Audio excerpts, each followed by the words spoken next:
Biyernes man o kahit na anong araw pa ng linggo, masarap talagang ulamin ang ginisang munggo. Isa to sa mga masusustansya, masarap at hindi nakakasawang ulam. Luto tayo!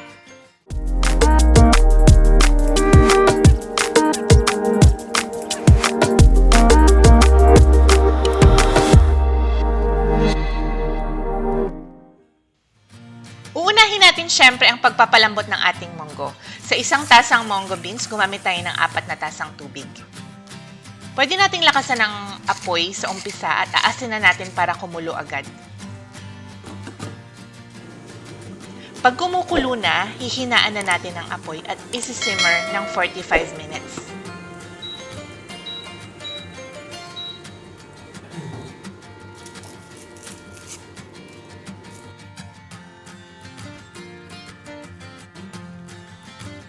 Habang inaantay nating mag-simmer yung ating munggo, pwede nating umpisang hiwain yung ating mga panggisa. Starting off with 1 piece of onion at mga 4 na butil ng bawang.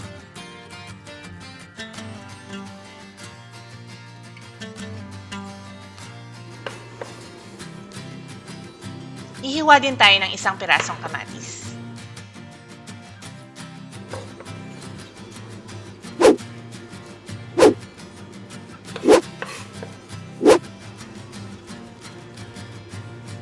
At yung ating dahon.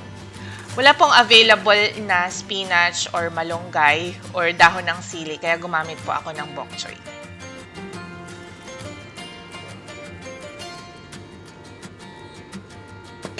Sunod ay ang paghimay ng ating hipon. So this is about 1/4 kilo of shrimp.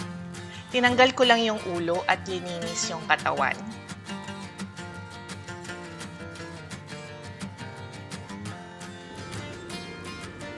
Note na hindi po natin i-discard yung mga ulo ng hipon dahil gagamitin natin itong panlasa pag ginisa na natin yung ating munggo.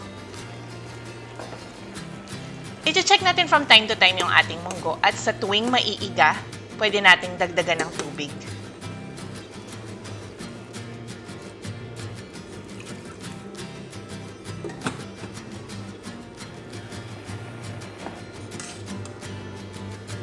Malalaman nating malambot na yung ating munggo kapag madali na siyang ma-smash nung ating sandok.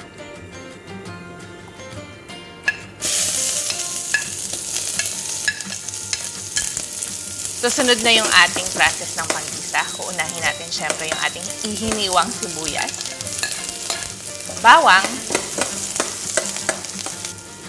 at kamatis.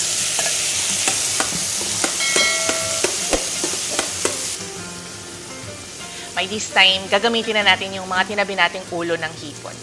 So, nilagay ko lang sa maliit na strainer at nilagyan ng konting tubig at dinikdik para makuha yung lasa ng mga ulo ng hipon.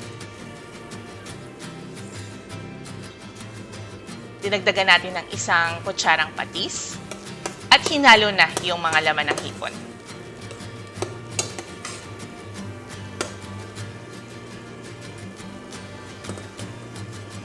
Pwede na nating idagdag yung ating pinalambot na munggo. Gumagamit po ako ng strainer at ini-smash pa rin nung ating sandok.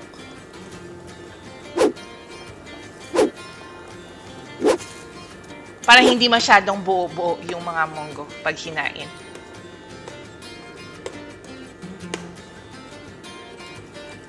Dagdagan lang din natin ng 1 cup of water.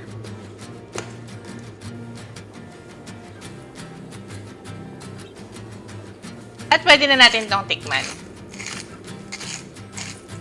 According to our preference, dagdag natin yung ating salt and pepper. At ihuhuli natin yung ating dahon.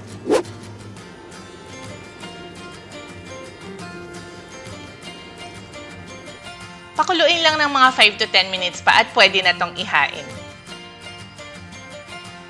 Masarap to sa kaning lamig o kahit na mainit na kanin. At syempre pa, it's best to top it off with chicharon.